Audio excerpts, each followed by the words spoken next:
영국에 시위 일어난 거 보셨을 겁니다. 국민 저항이 급증하고 웬만하면 잡아갑니다. IMF 지원을 받아야 될 그런 상태고 지금 나라 경영을 하지 않고 전쟁터만 계속 마크롱은 다니고 있죠. 부채가 100%를 넘는 수준입니다. 각국이 되게 힘든 그런 상황이죠. 이 사람들 군대에 보내면 해결이 돼요. 그러니까 이제 다들 그렇게 생각하고 있는 것이 잔인한 이야기지만 실제로 형편이 그렇다고 보시면 됩니다.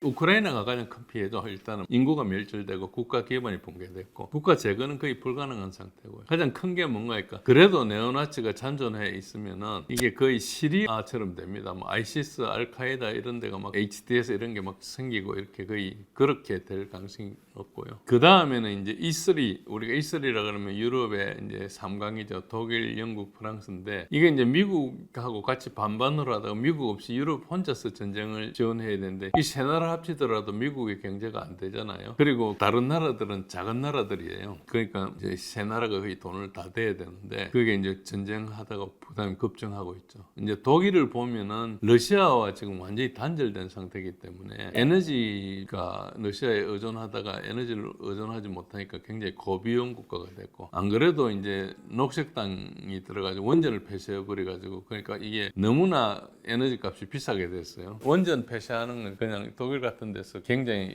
악수를 떴는데 어쨌든 그걸 이제 경쟁력이 하락됐고 그리고 우크라이나 지원에 가장 돈을 많이 대고 있는 나라 중에 하나거든요. 그래서 연금 삭감이나 복지가 굉장히 열악한 상황입니다. 그래서 연금을 깎겠다는 거잖아요. 그리고 영국은 본래 뭐 제조업이 붕괴돼 가지고 금융업으로 연명하고 있는데 지금 브릭스 같은 데가 등장해 가지고 이제 매우 힘든 상황이죠. 금융을 거의 독점하고 있었는데 그게 이제 상당 부분 넘어가고 있습니다. 최근에는 이제 중국이 이제 금 거래를 해 가지고 중국 위안화가 거의 뭐 달러하고 비교할 수준은 아니지만 달러를 이제 위협하려는 그런 포지션을 잡고 있죠. 뭐 아직까지는 달러가 흔들리는 수준은 아닌데 원체 달러가 이제 부채가 많다 보니까 이제 그게 거의 휴지 조각으로 돼갈까봐 이제 좀 걱정이 되는. 아직까지는 그런 단계가 아니지만 그걸 이제 멀리 내다보면 그런 단계고 일단 지금 위안화 위상이 지난 3년 반 러우전 하는 동안에 엄청나게 많이 올라갔죠. 그런 상황이고요. 그러다 보니까 이제 얼마 전에 영국에 시위 일어난 거 보셨을 겁니다. 국민 저항이 급증하고 극단적인 탄압을 하고 있어요. 웬만하면 잡아갑니다. 뭔가 약간만 이상한 행위를 해도 말만 해도 잡아가요. 프랑스는 지금 IMF 지원을 받아야 될 그런 상태고 지금 나라 경영을 하지 않고 전쟁터만 계속 마크롱은 다니고 있죠. 그리고 러시아에 대해서 12여 년간 계속 공격을 했는데 지금 러시아는 프랑스에 뒤를 치고 있어요.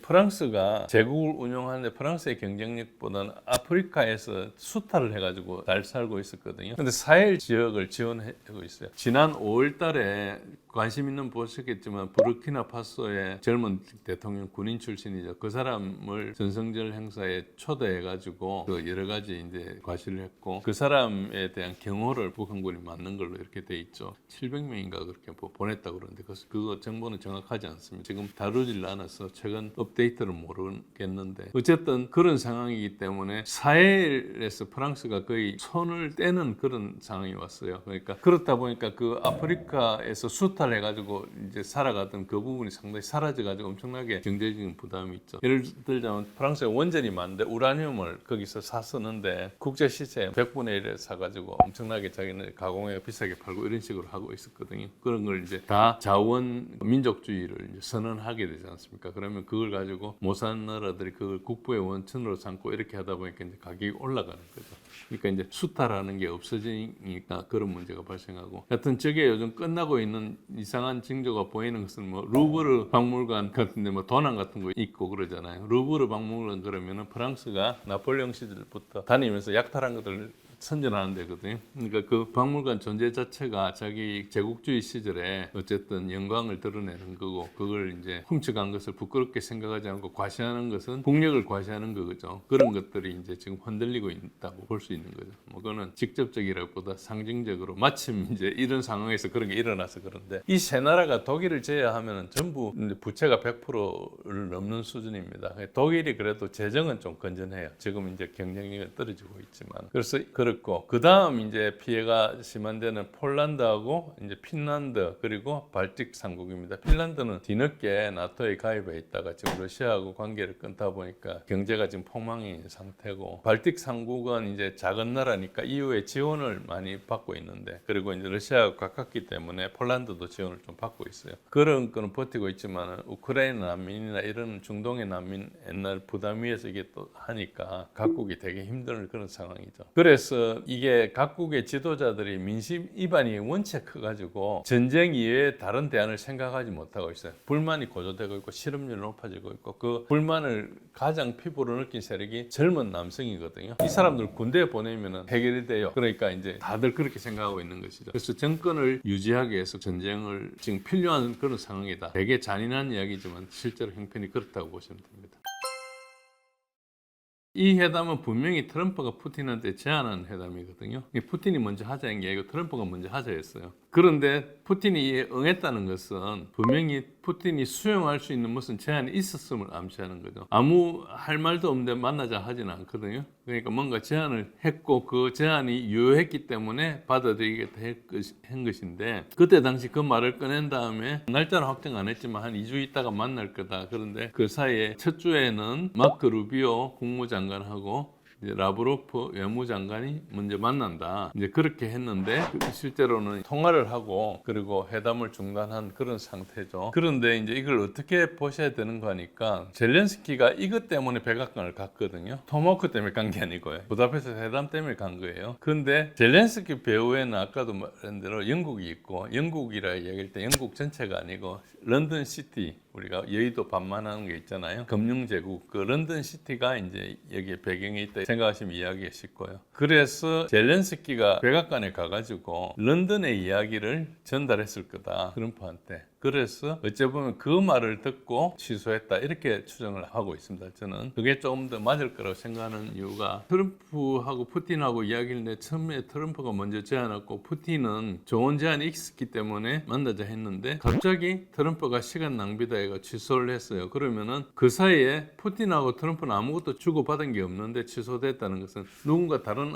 인풋을 했는데 그 사이에 있은 사람은 젤렌스키밖에 없거든요. 젤렌스키가 영국의 이야기를 듣고 와서 이야기를 했다 이렇게 보시는 게 좋아요. 젤렌스키는 영국에서 완전히 통제하고 있습니다. 우크라이나 전체를 통제하고 있어요. 지금 영국 대사로 있는 잘루저니는 전 사령관 출신이잖아요. 그래서 이제 거의 MI6에서 계속 교육을 시키고 있거든요. 영국은 거의 뭐가 나오지 않는데 사실은 그렇게 보셔야 좀 보이고요. 그런데 이 문제가 조금 더 심각한 게 뭔가니까 트럼프가 시간 낭비다 그리고 러시아에서는 이게 취소가 아닌 연기라고 이야기를 했고 그 이야기가 대통령까지 협상하는 데는 그 준비를 많이 해야 되기 때문에 그렇다 이야기를 했는데 그 러시아의 미국 러시아 회담의 대표 중에 하나인 키릴 드미트리예프가 워싱턴으로 바로 지금 갔어요. 그러니까 이 말은 뭔가니까 트럼프가 제안한 뒤에 트럼프가 취소한 좀 이상한 것인데 이제 드미트리예프는 일단은 회담을 계속하기 위해서 뭔가 갔거든요. 그러니까 지금 러시아는 그 사이에 제안했던 처음에 회담하자고 제안했던 그 이슈에 대해서 뭔가 확실하게 하고 싶은 거고 전화로 되지 않기 때문에 간 거예요.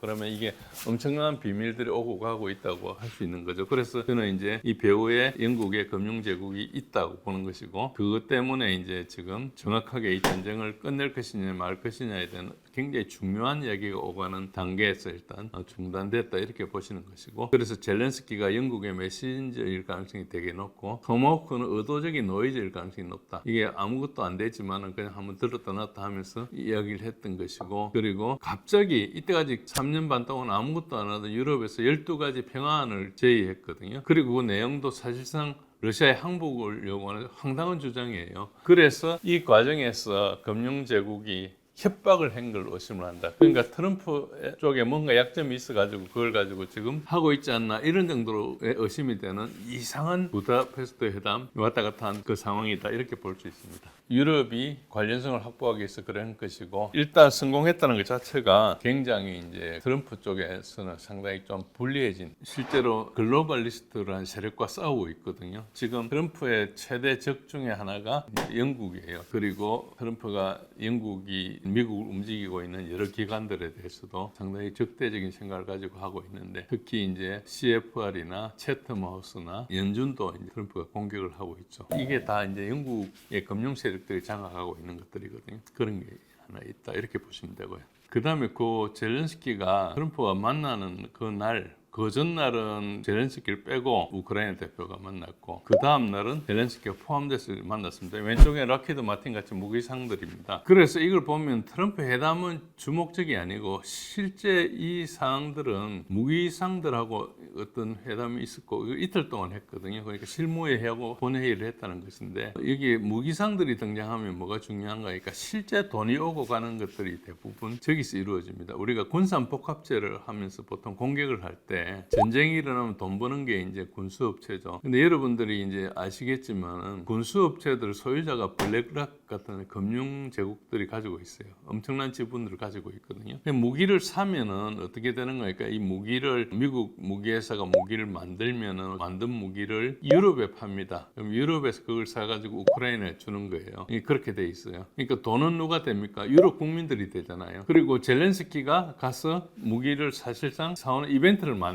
거예요. 그리고 이제 항상 시퀀스가 어떻게 되는 거니까 젤렌스키가 트럼프한테 뭔가 퇴짜를 맞아요. 그러면은 쪼로로 영국에 달려가요. 그럼 영국의 의지연합이 모여가지고 젤렌스키 지원하는 걸 결의를 해요. 그러니까 전체적으로 어떻게 무대가 세팅되어 있는 거니까 젤렌스키는 막 자기 나라의 독립을 유지하기 위해서 미국 가서 도와달라는데 미국에서는 안 된다 그래가지고 우리가 도와줘야지 어떻게 하겠나 이런 식으로 해가지고 유럽 국민들 세금을 타내는 거거든요. 유럽의 정치 지도자들이 자기 세금을 타가지고 우크라이나에 줘야 되는데 그냥 줄 수는 없지 않습니까? 그러니까 이런 것들이 계속 일어난다고 볼 수 있어요. 반복되는 펀드레이징 이벤트 작업으로 볼 수 있어요. 젤렌스키는 트럼프 회담에 이제 소박을 맞고 영국에 가면은 Coalition of Willing, the Willing이라고 의지연합들이 모여가지고 영국에 소집을 해요. 영국의 스타머 총리가 가운데 있고 오른쪽에 마크 루테 나토 사무총장이죠. 그래서 강대국들 다 모여요, 유럽에. 그래가지고 EU하고 영국은 같은 배를 타고 젤렌스키를 지원 패키지를 선언을 합니다. 그러면 각국에 가가지고 이제 의회 지원 승인을 받아야 되잖아요. 그래야 돈을 줄 수 있으니까. 그런데 여러분 보십시오. 영국은 브렉시트를 해가지고 EU에서 완전히 떨어져 나갔잖아요. 근데 이 문제는 엄청나게 같이 다니고 있죠. 그 브렉시트 한 이유가 EU에 있으니까 이민이 막 모여가지고 영국이 좀 힘들어지니까 일단 브렉시트 했는데 이건 이민보다 돈을 훨씬 더 들어가는 작업이잖아요. 그러니까 여기에서 우리가 E3라 그럽니다. E3 그러니까 영국, 독일, 프랑스가 역사적으로 지금처럼 가깝게 지낸 역사가 있었는가? 그런데 이 세 나라의 공통점이 뭡니까? 영국, 독일, 프랑스 지금 경제가 폭망하고 있고 국민의 저항이 극심해가지고 각 나라에서 20% 얻는 지지율을 얻는 지도자가 없어요. 모아봐야 50%도 안 돼요. 어쨌든 영국은 브렉시트로 EU와 결별했는데 이상하게 젤렌스키 지원은 모두 공감하는 이런 상황이거든요. 그래서 이거를 그렇게 단순한 눈으로 보면 안 되고 굉장히 깊은 뭐가 있다고 이렇게 보는 게 정상입니다. 토마호크 미사일은 일단 순항미사일입니다. 미사일은 크게 탄도미사일과 순항미사일이 있는데 순항미사일이고 속도가 마 0.7 그러니까 우리 민항기 속도로 정도로 달린다 생각하면 됩니다. 제트 엔진도 좀 작고요. 그런데 이 토마호크는 해상, 공중, 지상 세 가지의 발사를 할 수 있어요. 우크라이나는 함정이 없으니까 우크라이나에 해상 줄 수 없고 항공기도 시원찮으니까 지상 발사용을 줄 것입니다. 그 지상 발사용은 이제 그 타이푼이라 해서 큰 그 컨테이너 같은데 이렇게 하는 걸 만들어가지고 2023년도부터 개발하고 2024년도부터 미국에 이제 여러 개 배치를 하고 있는 그런 건데요. 지상 발사용을 줄 수 있죠. 토마호크의 특징은 뭔가 하니까 이게 이제 낮게 날거든요. 낮게 나니까 보통 대공 레이더들은 다 고고도로 향해 있습니다. 레이더의 사각 밑으로 날 수 있죠. 이걸 막으려면은 저고도 비행을 막으려면 공중에서 조기 경보기가 이제 오는 걸 봐야 돼요. 그러니까 보통 대공 레이더들이 고각으로 이렇게 쭉 하늘 높이 나는 것들을 이제 잡는 거라 치면은 저공으로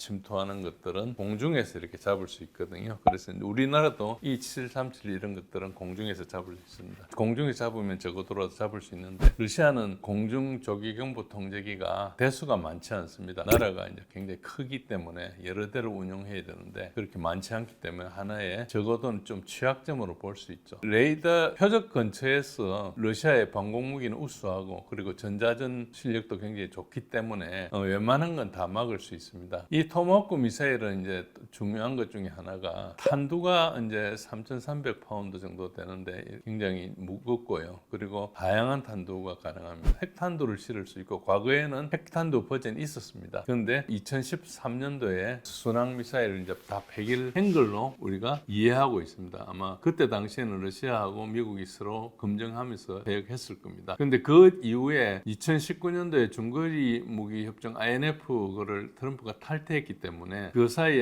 지금 한 5, 6년 사이에는 어떤 일이 일어난지 알 수가 없어요. 그러니까 저기 미사일이 날라오면 러시아에는 굉장히 불확실한 거죠. 저기 핵이 있는지 없는지가 좀 불확실한 겁니다. 여러 가지 증거로 미국이 그 핵무기 버전을 저기 만들었다는 그런 증거는 없지만은 그래도 안 만들었다고 선언한 것도 아니기 때문에 이제 확인할 수가 없는 거죠. 그래서 저걸 쏘게 되면 약간 이제 핵전쟁 이라는 어떤 문턱을 하나 넘어갈 수가 있어요. 러시아가 저것 때문에 핵을 쏜다고 생각을 하고 어떤 반응을 했을 때 반응하는 행위에 대해서 미국이 어떻게 이야기할 수 없는 이런 딜레마에 빠지게 됩니다. 그래서 저거는 쉽게 핵전쟁으로 갈 수 있는 그런 상황이 됐다. 그래서 저게 아니면은 핑계를 댈 수가 있지만은 저게 있는 게 있고 또 하나는 저게 이제 사거리가 굉장히 깁니다. 1,500km에서 2,500km짜리 그 버전들이 있는데 그러면은 저게 이제 우크라이나에서 쏘았을 때 러시아의 상당 부분의 표적들을 대부분 처리합니다. 러시아가 굉장히 땅이 넓지만은 이제 유럽 쪽이 상당히 많고 나머지 아시아 쪽은 인구 밀도가 되게 낮고 시설도 좀 그다지 많지 않거든요. 그래서 많은 1,500km 안에만 해도 많이 들어오고 2,500km까지 가면 거의 뭐 8, 90% 이상은 대부분 들어온다 이렇게 보시면 됩니다. 단지 이게 이제 항법이 지형 대조하고 디지털 매핑이라는 걸 씁니다. 그래서 지형 대조는 어떻게 하는 거니까 내가 여기 발사하는 장소부터 표적까지 그 중간에 가는 여러 가지 경로가 직선으로 가지는 않고 여러 가지 이제 그 웨이 포인트를 줘서 이제 경유를 하는데 자기가 비행하는 경로에 대한 지형 정보를 입력을 받아가지고 그걸 대조해 가면서 갑니다. 그래서 방공 무기의 위치 같은 것도 파악해야 되기 때문에 실제로 위성에서 정보를 받아야 된다. 그래서 우크라이나는 사용이 불가능하고 미국이 사용할 수 있는 것이고요. 그다음 표적 근처에 가가지고는 디지털 매핑이라 해서 DSMAC라는 장치를 가지고 표적과 대조를 합니다. 그래서 이것도 위성 정보가 필요해요. 그래서 이거는 위성 정보가 없이는 안 되기 때문에 그리고 그 위성 정보가 굉장히 고급 정보이기 때문에 우리가 비밀 분류를 할 때 대비 2급, 1급 비밀 그 다음에 그 위에 탤런트 키홀이라는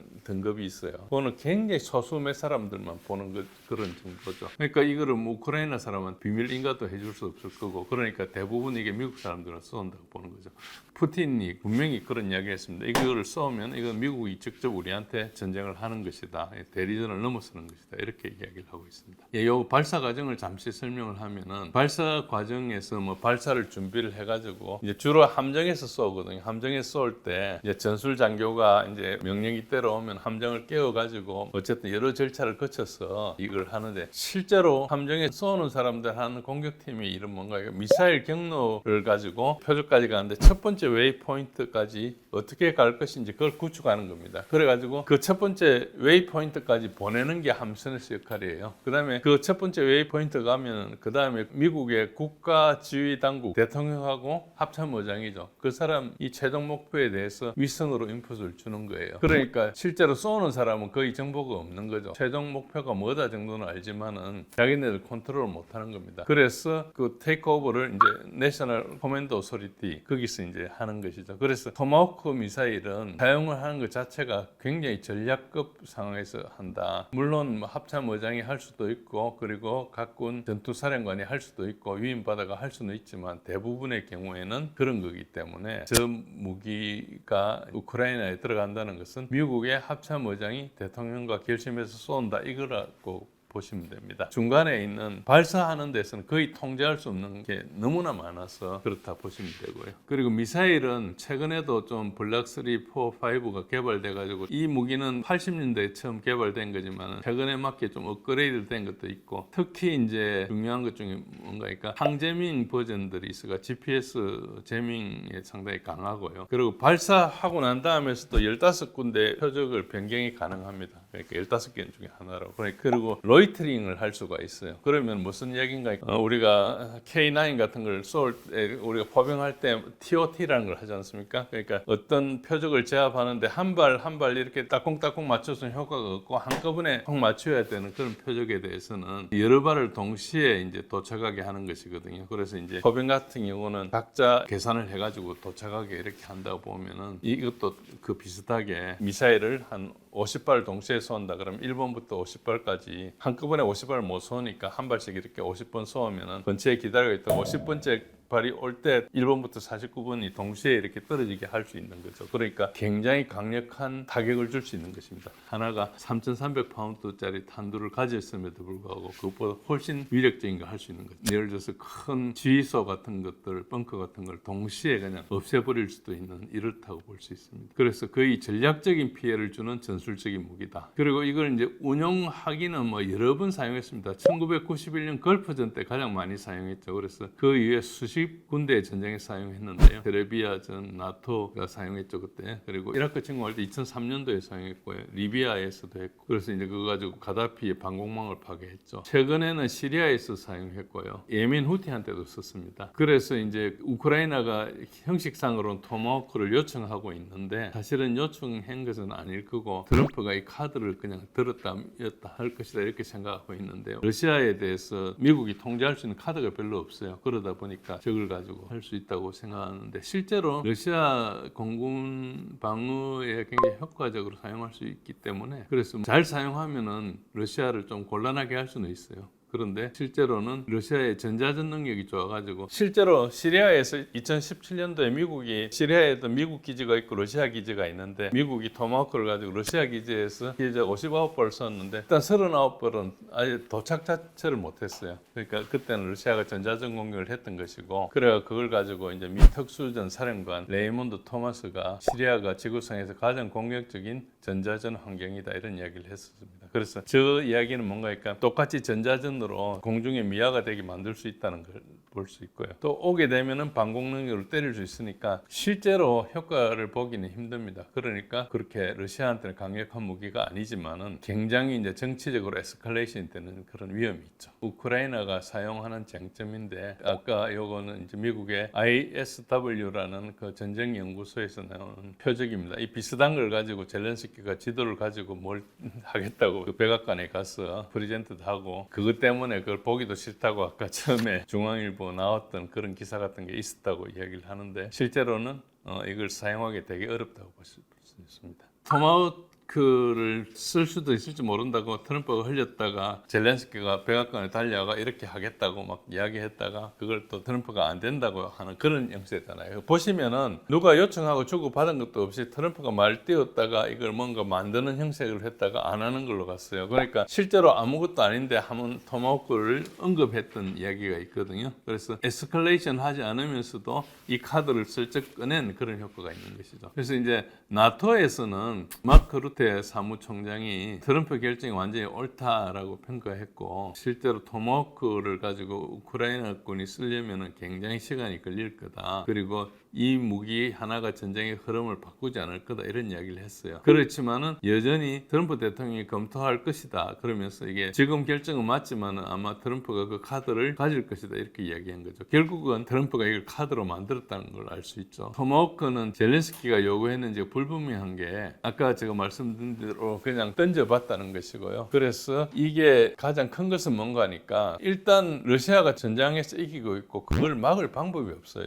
미국이든 서방이 누구든 그렇다 보니까 러시아를 좀 밀어내야 되는데 아무 카드가 없는 거예요. 제재도 안 되고 전쟁도 안 되고 아무것도 없으니까 이제 그렇다고 해서 그냥 항복할 수는 없고 이런 걸 끌고 가면서 여러 가지 혼란스러운 모습을 연출해가지고 이게 하나의 카드가 될 수 있는 것처럼 했다 이렇게 이해하시는 게 좀 나아요. 그렇다 보면은 이게 트럼프의 가장 큰 무기 중에 하나가 예측 불가능성이잖아요. 트럼프는 굉장히 이상한 말을 하면서 거의 또라이 같이 보이는 그런 것이 상대방한테 굉장히 큰 압박을 주는 것이거든요. 그런 면에서 이 카드를 실제로 사용했고 그 카드가 실제로 하나의 유효한 카드가 된 것이죠. 지금 카드를 사용해버리면 제가 아무 카드가 안 될 건데 슬쩍 이렇게 보여줬다는 것이죠. 그래서 협상에서 트럼프가 요거는 약간 잘 이용했다 이렇게 볼 수 있습니다. 영국이 시킨 대로 하는 사람이에요. 굉장히 많은 사람 죽어나가고 해도 후퇴 명령을 안 내려요. 유럽은 지금 전쟁을 끝내고 싶지 않는 거예요. 유럽인들과 워싱턴에 있는 매파들이 함께 트럼프를 밀어냈다고 볼 수 있거든요. 이거는 심각한 겁니다. 트럼프가 결국 받아들여서 이제 부다페스트 회담을 전쟁이 멈추게 되면 죽은 목숨이 돼요. 젤렌스키가 도피를 해야 되는 그런 상황이에요. 안녕하십니까. 진제일의 군사력 이야기라는 블로그를 운영하고 있는 진제일입니다. 저는 저 뉴스가 사실이 아니라고 생각합니다. 일단 워싱턴 포스트 기사를 인용한 뉴스인데 이런 문제는 별로 신빙성이 없고요. 워싱턴 포스트는 제프 베조스가 소유한 언론이고 CIA의 대변지라고 알려져 있죠. 트럼프가 매우 싫어하는 언론입니다. 저런 기사를 옮긴 한국 언론들도 알고 하는지 모르고 하는지 결과적으로는 글로벌리스트의 어떤 곡해 논리를 대변하게 되죠. 그래서 그런 것들 안 보는 게 보통 좋습니다. 대부분. 트럼프가 젤렌스키에 화를 내지 않았을 것이라 생각하는데 왜냐하면 트럼프의 우크라이나 특사인 키스 켈로그는 젤렌스키와 한통 속입니다. 젤렌스키가 군장도 주고 특히 키스 켈로그에 따른 우크라이나에서 사업을 하고 있죠. NGO 같은 걸 운영하면서 그 돈을 벌고 있습니다. 트럼프가 지금 러시아하고 우크라이나 사이에 중재를 한다고 하고 있는데요. 사실은 공통 교전국입니다. 우리가 코벨리저런트라고 그러거든요. 벨리저런트라 그러면 이제 교전국이고 코벨리저런트라 그러면은 이제 2개 이상의 교전국일 때 일종의 이제 공범 같은 경우죠. 범죄적으로 이야기하자면 공통교전국이에요. 그래서 트럼프가 지금 마음만 먹으면은 당장 전쟁을 끝낼 수 있습니다. 스타링크 먹고도 전쟁을 할 수가 없어요. 스타링크가 우크라이나군의 백폰 통신망이거든요. 우크라이나가 가지고 있는 보통 통신망은 다 망가졌고 그래서 이제 백폰 통신망으로 스타링크를 쓰고 있고 스타링크 단말기를 가지고 여러 가지 중요한 정보도 주고받고 명령도 하고 지시도 하고 스타링크가 없으면 우크라이나군이 갑자기 오합지졸이 되는 것이죠. 그 외에 우크라이나가 러시아에 대해서 어떤 걸 발사할 때 특히 장거리 표적에 대해서 발사할 때는 대부분 미국의 위성 정보가 필요합니다. 특히 정찰 위성은 세계 최고 수준으로 알려져 있죠. 그 중에서도 가장 뛰어난 키올 위성과 그 급들이 한 110개가 돌아다니고 있습니다. 보통 나라에 상상할 수 없는 그런 것들이죠. 그래서 미국이 완전히 손을 뗀다 그러면 전쟁이 바로 끝납니다. 그러니까 이제 당연히 트럼프가 뭘 이야기하는 것은 우크라이나하고 러시아하고 전쟁을 하고 있는데 미국이 가서 좀 말린다 뭐 이렇게 보시면은 이거 완전히 잘못 보는 겁니다. 미국이 우크라이나를 써서 러시아하고 대리전을 하고 있고 그것은 지금도 진행 중입니다. 그래서 미국을 공통 교전국으로 봐야 되고 이제 트럼프는 자기가 중재자인 양 쇼업을 하는 것이고 그렇게 이제 흉내내는 거고 일단은 러시아는 그렇지만은 트럼프한테 일단 기대고 있는 이유는 뭔가니까 그 전 바이든 정부에서는 아예 만나지조차 안 했거든요. 3년 반 동안 외교 수장인 국무부 장관이 러시아의 외교 장관하고 만나질 않았어 아예. 근데 이제 트럼프가 일단 중재를 한답시고 만나니까 일단 대화가 되고 외교가 이어지니까 그거라도 일단 기대하는 거죠. 만약에 트럼프하고 대화를 끊으면 이제 전쟁밖에 남은 게 없거든요. 그래서 이제 전쟁은 당장 전쟁이 중요한 게 아니고 앞으로 전쟁이 중요하기 때문에 그래서 러시아에서는 이제 멀리 내다보고 일단은 인내를 가지고 이렇게 한다 이렇게 보시면 되고요. 아까 말씀드린 대로 하이마스니 에이테킴스니 장거리 드론 이런 것들 모두 위성 표적 정보가 있어야 됩니다. 그게 또 시설 좌표들은 위성 정보가 필요 없지만 중요한 시설 근처에 방공 무기들이 배치되는 것은 실시간 정보가 있어야 되거든요. 방공 무기들도 다 이동식으로 왔다 갔다 하기 때문에 물론 시설에서 하는 것도 있지만 대부분 이제 이동식으로 왔다 갔다 하기 때문에 부대에 대한 정보가 있어야 돼요. 그런 것들은 우크라이나가 멀리 가서 할 수가 없죠. 자기 사람을 보내가지고 알든지 아니면은 뭐 기본적으로 위성 정보가 필요합니다. 그래서 일단 러시아하고 미국하고 전쟁을 하고 있는 것이고 우크라이나는 땅하고 사람만 빌려주고 있다 이렇게 생각하셔야 됩니다. 이걸 자꾸 우크라이나하고 러시아하고 전쟁하는데 트럼프가 뭔가 말리는 것처럼 생각하면 이걸 완전히 잘못 보는 거죠. 그리고 이때까지 트럼프가 취임한 이후로 트럼프가 젤렌스키한테 압력을 넣은 적이 단 한 차례도 없습니다. 모두 푸틴에게 압력을 넣었습니다. 제가 그걸 한번 설명드려볼게요. 트럼프가 올 1월 달에 취임을 하고 나서부터 5월까지 30일 휴전을 계속 이야기했어요. 그래도 이제 푸틴이 안 들으니까 그 이후에도 계속 휴전을 이야기하다가 이게 휴전은 언제까지 이야기했는 거니까 알래스카 회담 지나고 나서부터 휴전 이야기를 안 했어요. 그리고 세컨드리 보이콧을 한다고 해서 인도하고 중국한테 러시아 석유를 사는 데는 다 보이콧을 하겠다 이런 이야기를 계속했었고, 그리고 7월 달에서는 50일 최후 통첩을 줬어요. 50일 안에 우크라이나하고 러시아가 협상하지 않으면 이제 제재를 가하겠다 그랬다가 2주일쯤 지나서 10일 최후 통첩을 또 한 다음에 그 다음에 8월 15일 날 알래스카 회담을 했죠. 그리고 뭐 인도한테도 관세를 뭐 50% 하느니 나중에 100% 할 거라는 이런 이야기 있었고, 브라질한테도 관세 협박을 했고, 브릭스 즉 러시아하고 관계되는 여기 모두에 관세 압박을 했습니다. 그러니까 트럼프가 중재자인 것 같지만 젤렌스키한테는 어떤 압박을 넣은 적이 없어요. 푸틴한테는 계속 압력을 넣었죠. 이렇게 저렇게. 그러니까 트럼프가 무슨 말을 하든 그 행동을 보면은 전부 이제 푸틴한테 압력을 넣은 것이죠. 그래서 트럼프가 젤렌스키한테 화를 낸다는 것은 있을 수가 없는 일이고요. 어째 보면 쇼업을 하기 위해서 자기가 중재자로 변신하고 있는데, 사실은 전쟁을 똑바로 쳐다보고 있으면 트럼프가 지금 자기가 전쟁을 끝내야 되는데 진 상태에서 끝낼 수도 없고 이길 수는 없고, 자기가 본래 시작한 것이 아니고 바이든이 시작했지만은 이제 같이 서방이 돼 있는 이 전쟁의 본류는 영국이거든요. 영국에서 이제 압력을 넣어서 이렇게 된 건데, 바이든이 경제 제재를 했던 것 중에서 트럼프가 해제한 것이 하나도 없습니다. 그리고 오히려 이번에 트럼프가 러시아 가스에 대해서 제재를 했죠. 심지어는 변기 수입 같은 것도 못하게 제재를 하고 했습니다. 그래서 이 자체가 워싱턴 포스트에 있는 기사나 이걸 인용한 우리나라 기사나 이것들이 다 그냥 쓰레기 같은 소리다. 그냥 여러분들 헷갈리게 하는 소리고, 본질은 트럼프가 푸틴한테 어떻게 전쟁을 프레젠트할 거냐, 이게 남아있는 거죠. 트럼프가 우물쭈물하고 있는 거라 이렇게 보시면 됩니다. 그리고 이제 푸틴은 트럼프에게 도네츠크를 넘기라고 이렇게 뭐 했다고 뭐 이야기하고 있는데, 그 말은 믿기 힘듭니다. 왜냐하면 푸틴은 영토 문제 자체를 거론하지 않습니다. 러우전의 가장 큰 원인은 나토가 계속 확장이 돼가지고 이제 우크라이나하고 조지아까지 오게 된 겁니다. 그래서 이제 조지아를 가지고 이야기하다가 조지아 전쟁을 2008년도 했죠. 그리고 이제 조지아에서는 영국에서 여러 가지를 뭘 하고 있지만 일단은 조지아 사람들이 이제 더 이상 받아들이지 않아서 끝났는데, 우크라이나 2014년도 유로 마이단 쿠데타를 미국에서 조장해가지고 실제로 정부를 바꿨거든요. 그래서 우크라이나의 지금 정권은 젤렌스키가 있고 젤렌스키 전에 포로셴코가 있었는데, 이 정권들은 대부분 유로 마이단 이후의 정권입니다. 그래서 유로 마이단은 미국이 실제로 쿠데타를 했고요. 그 쿠데타 한 증거가 다 있습니다. 그죠? 언론에도 다 나오고 있는데 우리가 잘 보도를 확대를 안 하니까 이제 사람들이 모르는 건데, 미 국무부에서 쿠데타 이후에 실제로 누구를 임시정부 수장으로 세울 건지까지 다 언론한 게 통화 내용이 잡혀가지고 인터넷에 누설이 됐죠. 실제로 쿠데타가 일어나기 한 3주 전에 했던 통화 내용입니다. 그래서 모든 걸 조작한 것이고요. 이런 문제로 인해서 우크라이나의 극렬한 네오나치를 하는 반데라이트들을 이제 정권을 잡게 하고, 실제로 지금 젤렌스키나 이런 사람들 실권이 있는 게 아니고 그 반데라이트들의 세력에 따라 움직입니다. 그래서 우리가 네오나치라 그러기도 하고 반데라이트라고 하는 그런 세력들이 움직이는 것이고, 이 사람들이 그 이후에 계속 2014년도 이후에 돈바스의 러시아계들에 대해서 러시아를 사용하지 못하고 러시아를 지원하는 대통령이 쫓겨나고 이런 걸 보고 사람들 시위를 했는데, 그 시위대 발표를 해가지고 생긴 게 돈바스 내전입니다. 우크라이나 군이 시위하는 러시아계가 많은 쪽에 발표를 했죠. 최초 발표한 데가 슬로비안스크라고, 지금 이제 거의 이제 러시아가 지역을 탈환하기 직전에 있는 그런 상태에 있죠. 그래서 이제 러우전의 가장 큰 원인은 그 나토 확장이 이제 시기가 됐고, 일종의 빌미를 해가지고 2021년 내내 러시아를 우크라이나가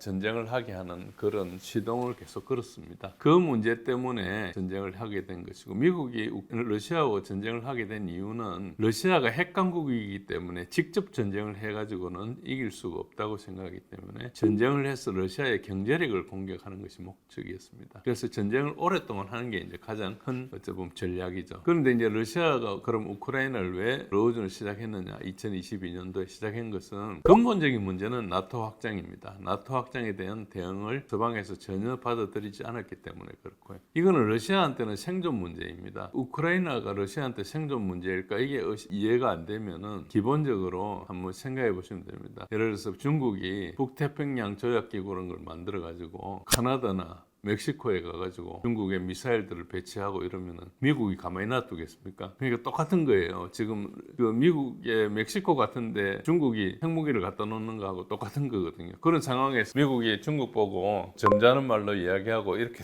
되겠어요. 뭐 점잖 말은 처음에 시작하겠지만은 기본적으로 러시아가 강국이잖아요. 군사 강국이고 어쨌든 미국보다는 작은 나라지만 그래도 강대국인데 거기 가가지고 핵무기를 갖다 놓고 그 핵무기 갖다 놓고 하기 위해서는 나토를 확장한 거예요. 루마니아 같은 데 가면 다 근거리에 핵무기가 있습니다. 핵무기 갖다 놓는 것이 이제 여러 가지 법적으로 문제가 되니까 트럼프 일기 때는 그 중거리 핵무기 협정을 탈퇴해 버렸어요. 러시아하고 미국 간에 맺은 협정이거든요. 그게 소련 시절에 1987년도에 맺은 협정입니다. 그 맺은 협정을 2019년도에 트럼프가 일기 때 탈퇴해 버렸어요. 그러니까 거기에 핵무기를 갖다 놓겠다는 거죠. 그래서 엄밀히 이야기하면 바이든이 시작한 전쟁이 아니고요. 트럼프가 시작한 전쟁이에요. 그런데 그런 디테일들은 너무나 복잡하기 때문에 시청자 여러분들이 잘 이해하기 힘들고, 그리고 이제 이런 문제들이 너무 구체적이고 복잡해지면은 어려워서 이걸 이제 이해하는데도 에너지가 필요하지 않습니까? 그러니까 이제 이게 잘 안 알려지고 선전으로 이렇게 가는 그런 문제가 있죠. 그리고 이제 러우전을 시작한 두 번째 직접적인 이유는 법적인 근거 때문에 그렇습니다. 그래서 영토 문제가 아닌 러시아의 인권 문제로 시작했습니다. 지금도 유럽에서는 그렇게 주장하고 있고, 우리도 많은 분들이 러시아가 영토 외욕 때문에 우크라이나를 침공했다. 그래서 우크라이나를 침공하고 나면 폴란드나 독일이나 이런 데 갈 것이라고 이렇게 주장하고 있는데, 그것은 우리가 그 말이 맞는지 안 맞는지 생각해 보면 간단합니다. 어떻게 생각하면 되는 거니까, 만약에 영토 문제였다면 러시아가 우크라이나를 침공한 2022년 2월 24일 이틀 후에 젤렌스키가 협상을 하자고 그랬어요. 그래서 그 말을 사실은 영토에 관심이 있으면 들을 리가 없잖아요. 그런데 그래 하자 그래가지고 6일 후에 벨라루스에 협정을 시작해가지고 한 달여 동안 협정을 했어요. 한 달 반 가까이 협정을 내가 이스탄불 옮겨가 해가지고 4월 초에는 이스탄불 커뮤니케라 그래가지고 러시아하고 우크라이나 간에 협정을 거의 맺고 젤렌스키하고 푸틴의 서명만 남은 상태에서 이제 작성을 해놨어요. 그거는 작성한 것도 우크라이나의 생각대로 작성을 한 거예요. 물론 디테일은 협의가 완성 안 됐지만은 그 상태에서 영국의 보리스 존슨 수상이 와가지고 협상을 중단하고 전쟁을 했거든요. 그러니까 여기에서 이 전쟁을 이끌어 나가는 데 있어서 우크라이나는 굉장히 시키는 대로 말을 들은 사람들이고, 실제로는 유럽의 마스터들이 와가지고 했다, 그렇게 하는 것이고, 푸틴의 요구사항은 간단합니다. 유럽의 안보 구도를 다시 정하자, 나토 문제를 협의하자는 거예요. 우크라이나는 병이 아닌 정세다. 그래서 유럽의 안보 구도가 이렇게 확정이 되지 않으면 계속 전쟁이 날 수밖에 없는 상황이다, 그걸 이야기하는 거죠. 그래서 그걸 근본 원인이라고 그래요.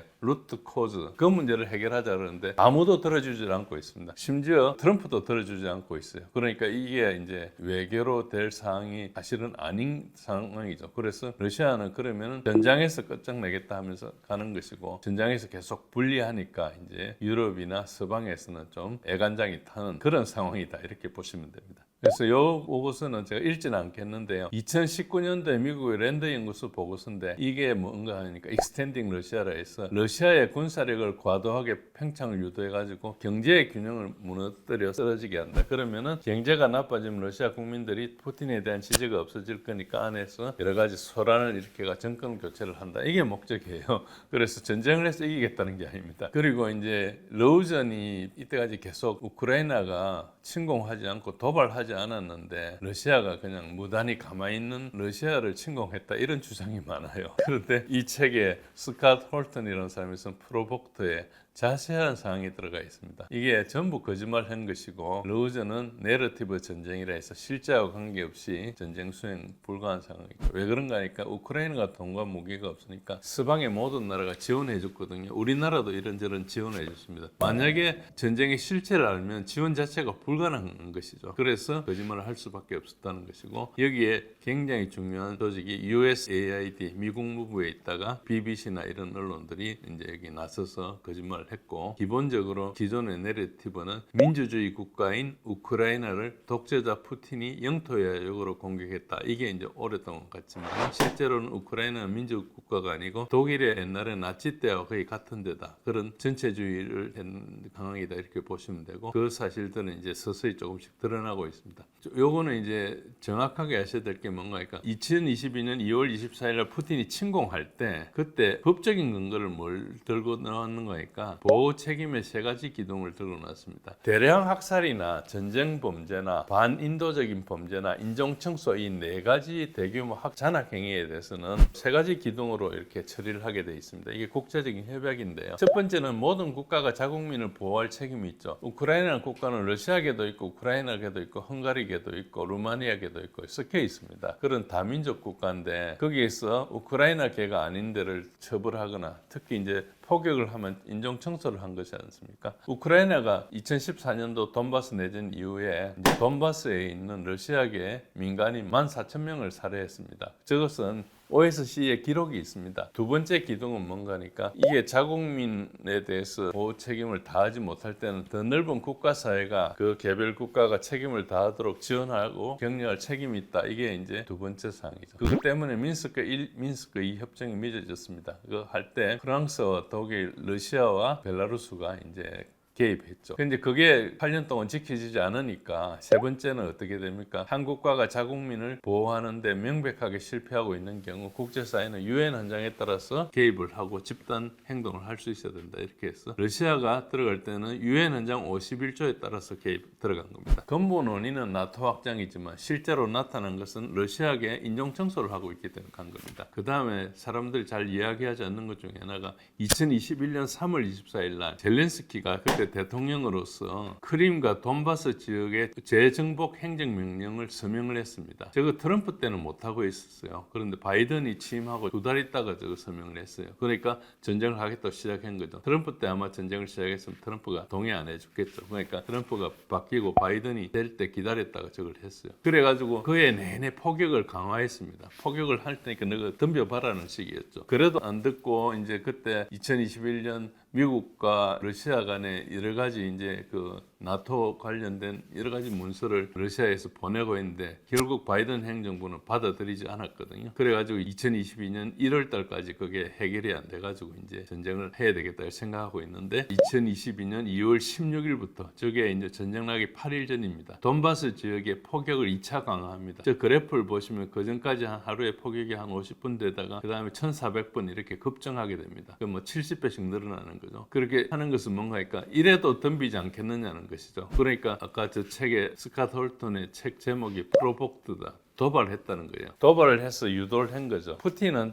나름 법률가니까 저걸 이제 기다리고 있다가 저 모든 요건이 이제 확보가 됐다 해가지고 도네츠크 인민공화국과 루안스크 인민공화국하고 러시아 간에 그때는 다른 국가였잖아요. 그 간에 우호 및 협조 상호 지원 조약을 서명하고 그 다음날 의회 비준하고 그 다음날 지원 요청해가지고 그래서 유엔 헌장 51조를 발동해가지고 한 3일 만에 이제 법적으로 처리를 했어요. 우리가 어디 가서 문서 막 떼가지고 내듯이 이제 그런 걸 해가지고 정당성과 합법성을 확보한 다음에 24일 날 이렇게 인종 청소 사태에 개입한 겁니다. 그러니까 특수 군사 작전이라는 게 러시아계에 대한 우크라이나의 인종 청소 사태에 개입해가지고 막은 거예요. 이 전쟁의 실체가 그렇게 돼 있습니다. 그래서 아까 다시 트럼프가 여러 가지 제안했는데 젤렌스키가 왜 거절했느냐 이게 이제 본래 질문이었는데 젤렌스키는 지금 전쟁이 멈추게 되면은 일단 권력을 잃게 됩니다. 그리고 죽은 목숨이 돼요. 일단은 우크라이나 내부에 너무 많은 피해가 일어나고 있기 때문에 아내가 지금 굉장히 소용돌이 요소가 많은데 전쟁을 하고 있고 여러 가지 계엄 사태에다가 네오나치들이 압박을 하고 있는데 이게 이제 견딜 수 있는 수준을 넘으면 이제 전복되는 거죠. 만약에 전쟁이 끝난다 그러면 계엄도 해제될 거고 그다음 선거도 다시 하게 될 거고 그 상태가 오면은 그동안의 정책의 과오에 대해서 너나 나나 와서 이야기를 하게 되는 거죠. 그래서 이제 젤렌스키가 도피를 해야 되는 그런 상황이에요. 그렇게 되면 일단 젤렌스키가 자기가 독재를 하려고 한다든지 이렇게 시작한 게 아니고 네오나치들의 협박에 의해서 시작된 걸로 이렇게 봐야 되거든요. 어쨌든 그런 것들이 있고 그 다음에 이제 스폰서들이 영국입니다. 그래서 영국이 시킨 대로 하는 사람이에요. 자세히 보면은 자기가 뭐 국가를 위해서 하는 게 아니고 그러니까 젤렌스키가 우크라이나라는 국가의 국민들을 대표하는 자리에 있지만은 실제로 행동은 전혀 대표하지 않고 있습니다. 특히 전장에서 굉장히 많은 사람 죽어나가고 해도 후퇴 명령을 안 내려요. 결국은 우크라이나라는 국가를 사랑하거나 국민을 대표하거나 이런 우리가 지도자한테 바라는 이런 모습이 아니고 외부에 매수돼 가지고 움직이는 사람 같은 거죠. 아프리카의 독재자들이 유럽의 식민주의자들이 계속 이제 사주를 하고 해가지고 계속 움직이는 이런 거하고 비슷한 걸로 보시면 됩니다. 젤렌스키가 뭘 요구했는가 하니까 젤렌스키 이때까지 요구한 게 하나도 없습니다. 과거 뭐 새로운 것도 없고요. 91년 독립 당시의 영토로 복귀하기 전에 협상 자체를 거절하는 겁니다. 그래서 다 물러나고 나면 협상하겠다는 거죠. 안 하겠다는 이야기 같은 거죠. 자신의 요구사항 자체가 없어요. 영국이 시킨 대로밖에 하는 게 없습니다. 그래서 유럽이 이번에 거의 4년 만에 처음으로 12개 항목 평화안이라는 걸 거론했는데 아직 공식 버전이 안 나와 있는데 지금 여러 버전 중에 가장 강력한 걸 하나 말씀드리면은 1항은 적극적이고 검증 가능한 휴전을 해서 다 휴전부터 하자는 거예요. 두 번째,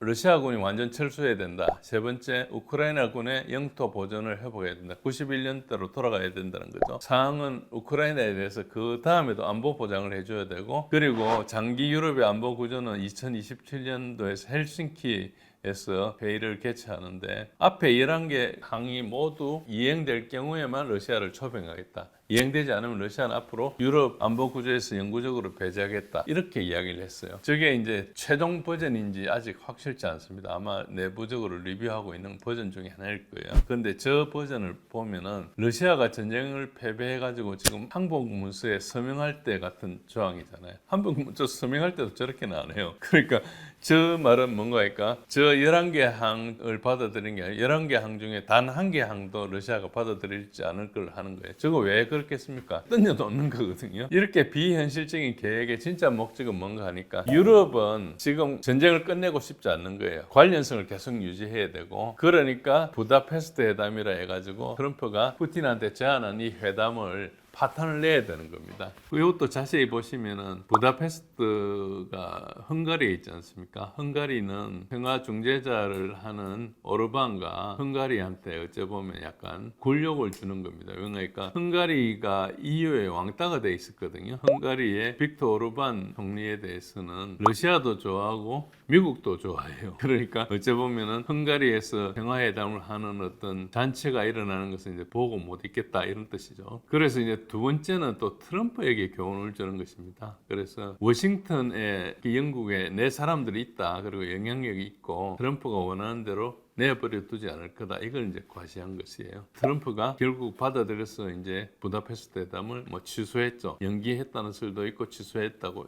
했는데 시간 낭비라 그러면서 했어요. 그 말은 뭔가니까 유럽인들과 워싱턴에 있는 매파들이 함께 트럼프를 밀어냈다고 볼 수 있거든요. 이거는 심각한 겁니다. 그러니까 이게 트럼프가 한번 속였기 때문에 앞으로 더 밀어붙일 거예요. 그래서 트럼프가 양보했다는 걸 확인하고 많은 압력을 가할 것이기 때문에 지금 여기에서 이제 힘을 얻을 가능성이 많고, 트럼프는 지금 현재 정부가 샷다운되고 있고 그렇기 때문에 공화당 표도 다 흡수를 해야 되고 공화당의 매파가 많아요. 그리고 민주당 표를 또 다시 5표를 확보해야 되는데 이 모든 걸 못 얻으면 이제 자기가 내년도 중간선거는 건너갔다 봐야 되기 때문에 그 이후에 일어날 정치적으로 엄청난 불리한 상황이 있죠. 그래서 워싱턴의 전쟁 선동가들을 달래기 위해서 이게 모든 걸 할 수 있는 걸 고려하고 있는 것이죠. 그래서 러시아에 대한 의미는 뭔가 하니까 이게 이제 푸틴의 협상 해결 시도가 실패했다는 거, 그런 것이기 때문에 푸틴 입장에서는 이걸 이제 받아들이지 않는다면 계속 이런 일이 닥칠 거니까 이제 푸틴도 상당히 압력이 있죠. 푸틴이 계속 외교적인 노선을 취하고 하니까 푸틴도 국내에서 매파들한테 엄청 공격을 받고 있거든요. 푸틴의 국민들 지지가 굉장히 높기 때문에 위험한 수준은 아니지만은 그래도 너무 전쟁을 오래 하고 이런 이야기가 있기 때문에 그렇고요. 그리고 러시아의 여론들은 명시적으로 트럼프를 더 이상 못 믿겠다 이렇게 돌아서고 있고, 외교적 수단을 이제 인내하고 시도했지만 작동하지 않기 때문에 이제 남은 건 오데사가 하르코프, 키예프로 진격하는 것밖에 없다. 전쟁으로 끝내자.